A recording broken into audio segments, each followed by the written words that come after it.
দেশের বিভিন্ন স্থানের সভা সমাবেশ ও মানববন্ধনের আরও খবর জানাচ্ছেন নাদিরা সুলতানা। বগুড়ার সোনাতলায় আগ্রাসী যমুনা নদীর ভাঙন রোধে দ্রুত সরকারি হস্তক্ষেপের দাবিতে মানববন্ধন করেছেন এলাকাবাসী। তেকানি চুকাইনগর ইউনিয়নের 5টি গ্রামের কয়েকশো মানুষ এতে অংশ নেন। ব্রাহ্মণবাড়িয়ার কসবা উপজেলার খাড়েরা ইউনিয়ন ভূমি অফিসের নায়েব মনির হোসেনের বিরুদ্ধে ঘুষ অনিয়ম দুর্নীতির অভিযোগে মানববন্ধন করেছেন স্থানীয়রা। করতে লাগে মাত্র 1150 টাকা, আর ওই জায়গায় 6,000 থেকে 30,000 40,000 টাকা পর্যন্ত নেয়। এই ভোগান্তি ভুগতেছে, আমরা একটাই দাবি জানাচ্ছি যে ওনাকে অতি দ্রুত অপসারণ করা হোক। কুমিল্লার গোমতী নদীর টেকসই বাঁধ নির্মাণ ও পাকাকরণের দাবিতে মানববন্ধন করেছেন বুড়িচং উপজেলার মিথিলাপুরের মানুষ। কুমিল্লা 5 আসনের সংসদ সদস্য হাজী জসিমউদ্দিন এ সময় উপস্থিত ছিলেন। এই জন্য আমি অনুপ্রাণিত হয়েছি যে কেউ না আজকে এটা হলো, আবারও একটা বন্যা হলো, তাহলে তো আবার 2 বছর আমরা পিছিয়ে যাব।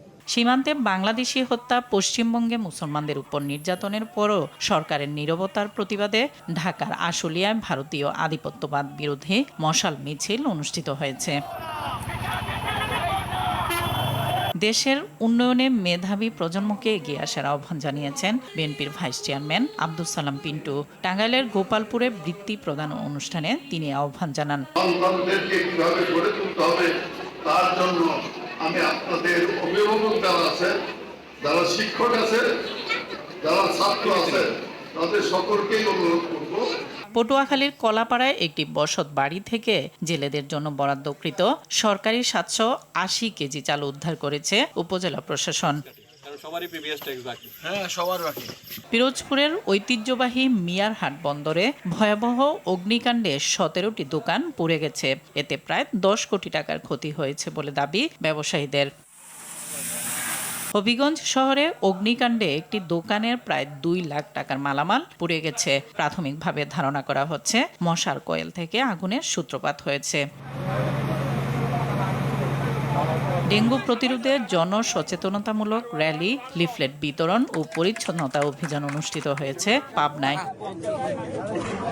পটুয়াখালীতে শ্রী শ্রী রামকৃষ্ণদেবের 2 দিনব্যাপী জন্মোৎসব পালিত হয়েছে। শহরের মদনমোহন জিওর আখড়াবাড়িতে এই উৎসবের আয়োজন করা হয়। সাতক্ষীরায় সাংবাদিকদের সঙ্গে মতবিনিময় সভা করেছেন নবাগত পুলিশ সুপার আবু সালে মোহাম্মদ আশরাফুল আলম। আমরা কমিটেড যে মাদক সংক্রান্ত অপরাধের বিরুদ্ধে আমাদের দৃঢ় অবস্থান এটা অব্যাহত থাকছে। বরিশালে আঞ্চলিক পর্যায়ে নতুন করে স্পোর্টস উদ্বোধন করেন প্রধানমন্ত্রীর স্বাস্থ্য বিষয়ক বিশেষ সহকারী ডক্টর SM জিয়াউদ্দিন হায়দার। ভবিষ্যতে যারা কম্পিটিটিভ একটা লাইফ তারা লিড করতে পারে। নাদিরা সুলতানা, RTV।